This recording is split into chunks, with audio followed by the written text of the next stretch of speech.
Alito Moreno creyó que el poder lo protegería para siempre. Se equivocó. La reforma judicial y el proceso de desafuero lo dejaron sin trinchera, sin escudo y sin salida. Esta mañana desde San Lázaro, el viejo régimen vio como uno de sus últimos operadores políticos empieza a caer por el peso de sus propias traiciones. Lo que viene en este video lo explica todo. Alejandro Moreno acaba de pararse frente a las cámaras a defender la democracia.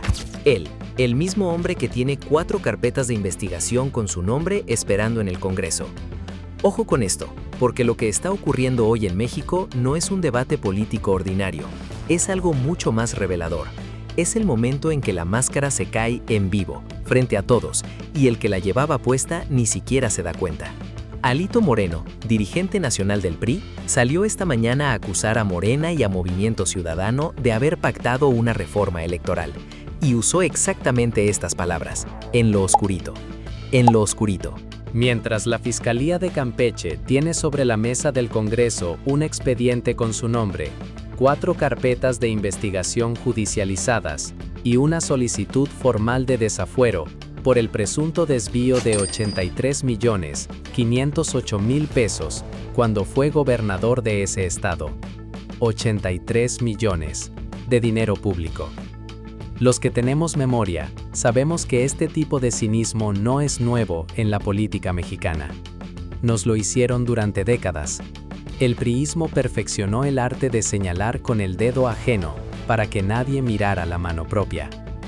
Pero pocas veces lo habíamos visto tan desnudo, tan sin disimulo, tan sin vergüenza. A ver, entendamos qué detonó todo esto. El pasado 8 de abril, la Cámara de Diputados aprobó con 377 votos a favor el Plan B de la reforma electoral impulsada por la presidenta Claudia Sheinbaum. Morena votó a favor. El PT votó a favor. El Verde votó a favor. Y entonces ocurrió algo que Alito no tenía en su guión. Movimiento Ciudadano también votó a favor. Ese dato lo cambia todo, porque el PRI llevaba meses construyendo con cuidado la narrativa de que la oposición era un bloque sólido, unido, inquebrantable frente a Morena. Un frente común, una muralla. Y en una sola votación, esa narrativa se desmoronó frente a las cámaras. Alito lo entendió de inmediato. Salió a las redes a hablar de golpe mortal al federalismo, de autoritarismo disfrazado, de familias mexicanas perdiendo contrapesos. Y remató con una frase que dice mucho de cómo ve su propio partido, que el PRI es la única oposición real en México. Mira, eso ya sería suficiente para el análisis, pero hay algo más, porque antes de hablar de lo que Alito dice, hay que hablar de lo que esta reforma realmente contiene, y cuando lo vean con claridad, van a entender por qué le duele tanto. ¿Qué establece el Plan B? Entre otras cosas, pone un tope de 15 regidores por ayuntamiento. Antes no existía ese límite. Había municipios con 20, 25, incluso más regidores cobrando sueldo del erario, ocupando espacios, repartiendo plazas, sin que los ciudadanos vieran un solo resultado concreto a cambio. Eso era el viejo sistema, y Alito lo llama democracia. A ver, hablemos de lo que esto significa en la vida real de cada persona que nos está escuchando. Porque esto no es un debate abstracto de legisladores en la Ciudad de México. Esto te toca en el bolsillo, en tu calle, en tu colonia. Cuando un municipio tiene 25 regidores en lugar de 15, esos 10 sueldos de más no caen del cielo, salen del presupuesto municipal. Del mismo presupuesto que debería tapar los baches de tu calle, reponer las lámparas del alumbrado público que llevan meses fundidas, o comprar medicamentos para el centro de salud donde llevas a tus hijos o a tus padres. Eso es lo que estaba pasando, año tras año, sexenio tras sexenio. Si aún no sigues el canal Secretos del Poder Mexicano, este es el momento. Cada semana traemos análisis como este que no encontrarás en los medios tradicionales. Y nadie en el viejo régimen lo llamaba corrupción, lo llamaban gobernanza. Pero hay algo más, porque la reforma no se detiene ahí.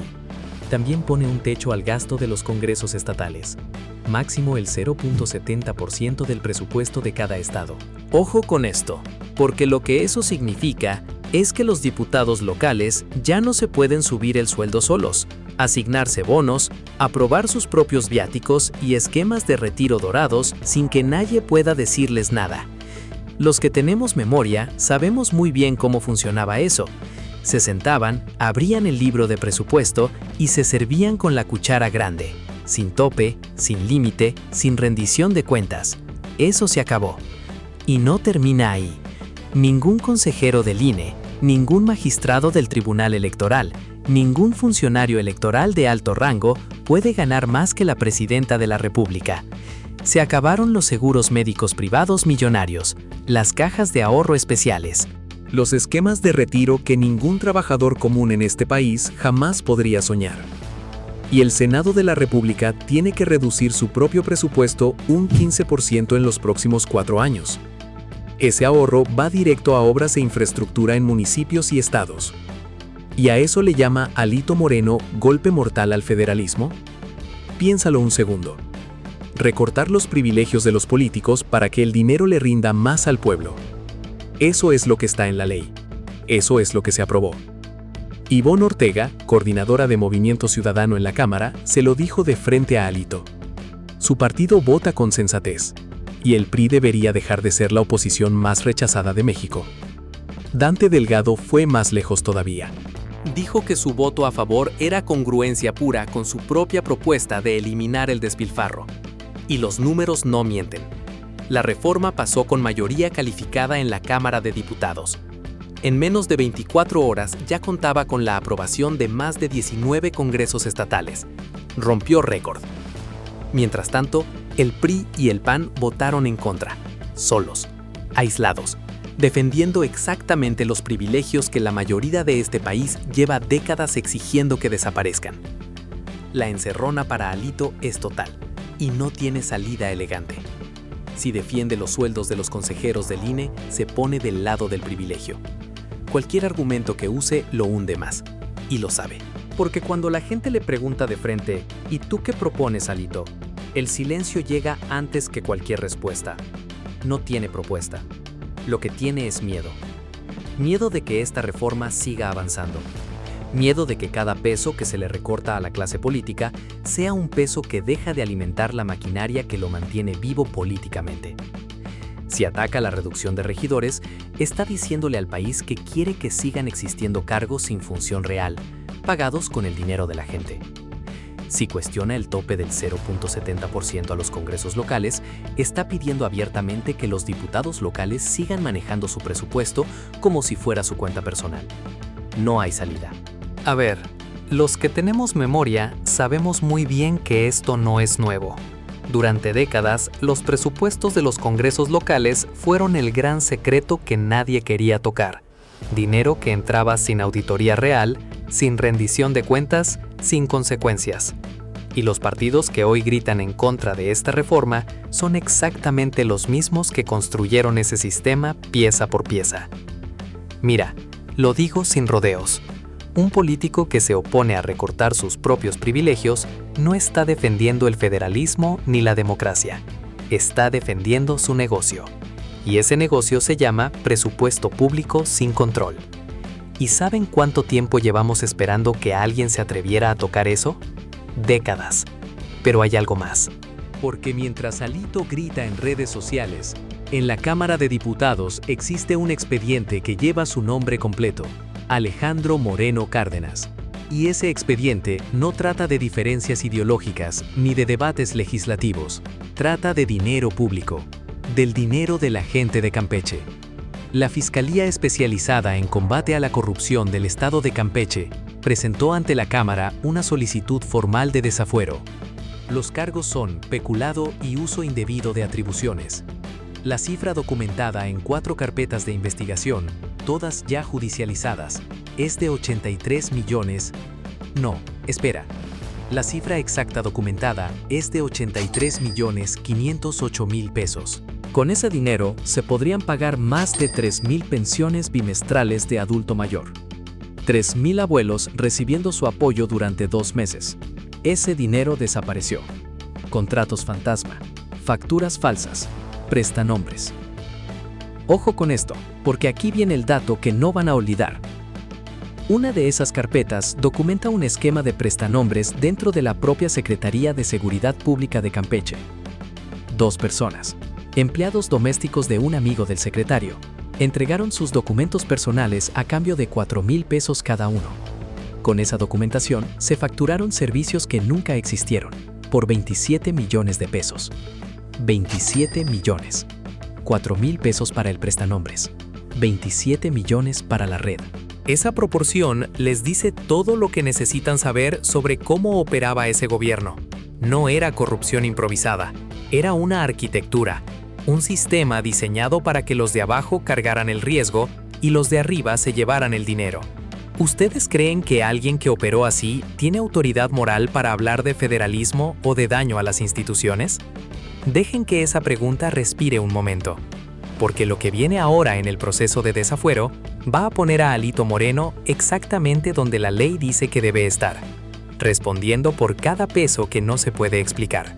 Y esas 2 personas ya declararon, no ante la prensa, ante la fiscalía. Obtuvieron lo que en el lenguaje jurídico se llama criterio de oportunidad, que en lenguaje de la calle significa exactamente esto. Hicieron un trato. Ellos hablan, cuentan todo lo que saben, dan nombres, fechas, monedas y a cambio reciben un trato menos severo. Ya están colaborando. Ya hay nombres sobre la mesa.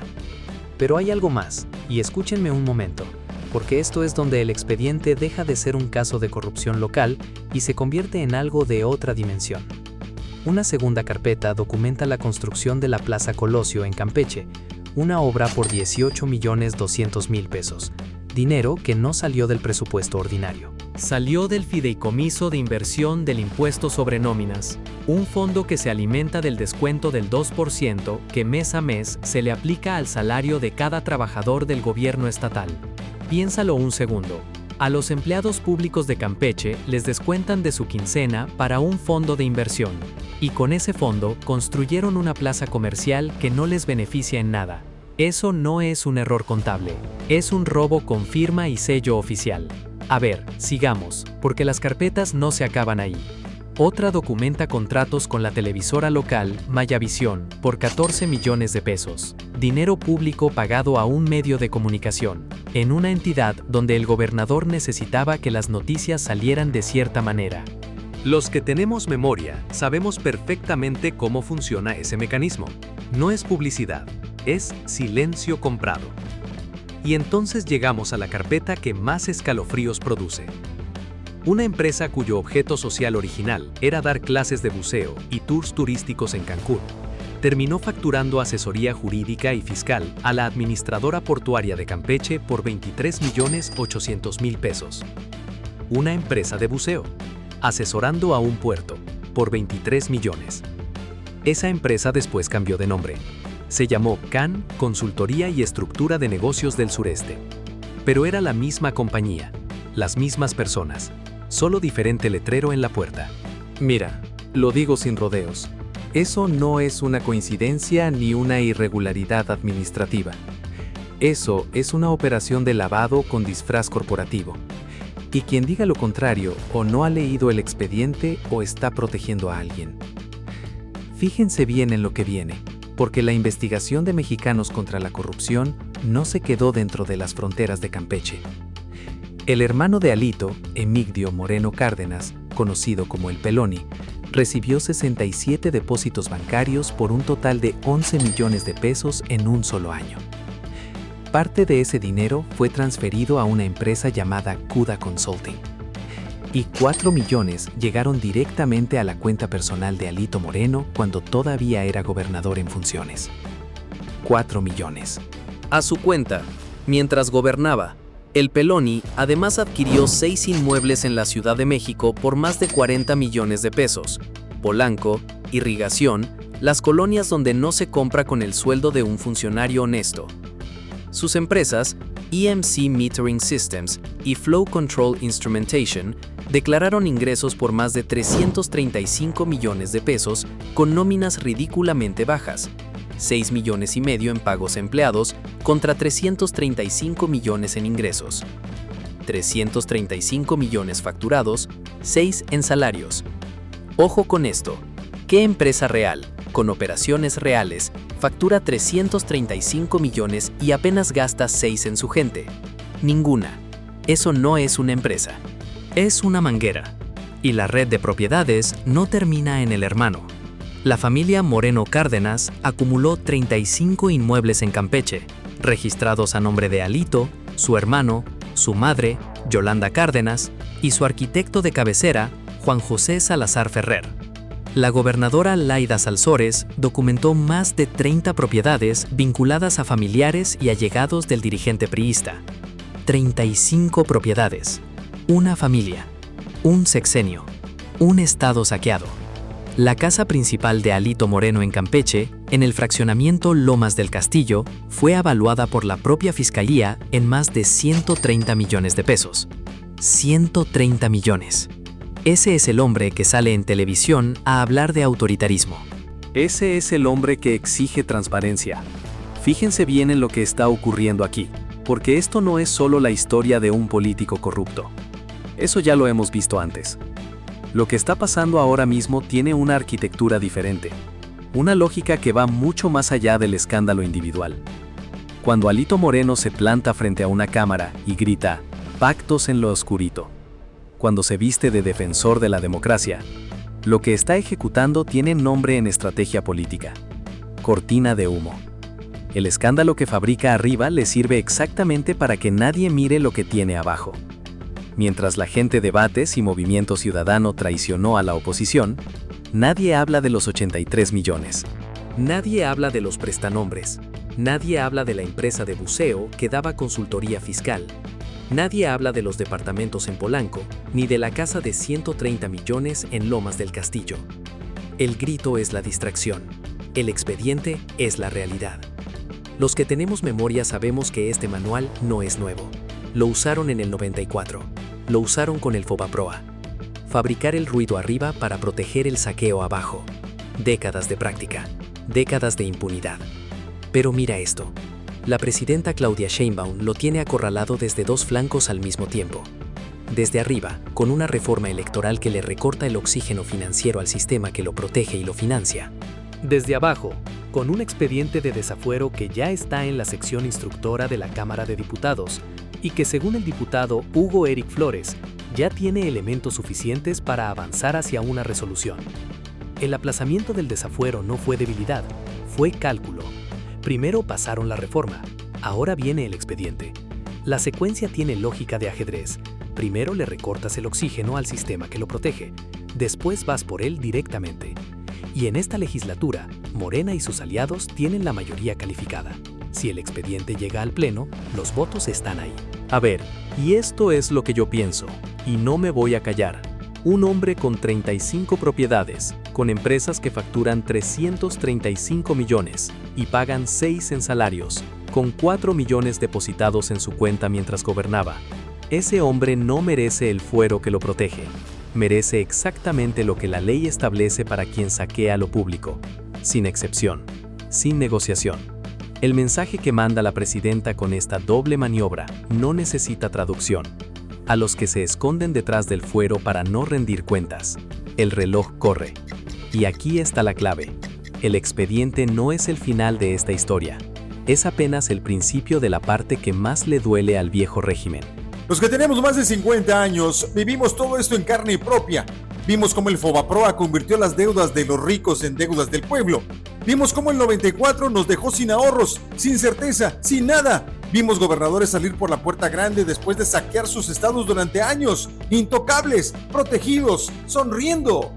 Por eso lo que está pasando con Alito Moreno no es un asunto de partidos, es un asunto de si este país por fin va a ser capaz de mirar a un político con expediente, con propiedades inexplicables, con cuentas que no cuadran y decirle: aquí se acabó tu impunidad. Yo quiero saber qué piensan ustedes. ¿Creen que el desafuero de Alito llegará hasta el final? ¿O el sistema encontrará la manera de protegerlo una vez más? Déjenme su opinión en los comentarios, porque esta conversación la tenemos que dar entre todos. Y si quieren seguir teniendo este espacio donde nadie se calla lo que otros no se atreven a decir, ya saben qué hacer. Suscríbanse a Secretos del Poder Mexicano. México no olvida y esta vez tampoco perdona.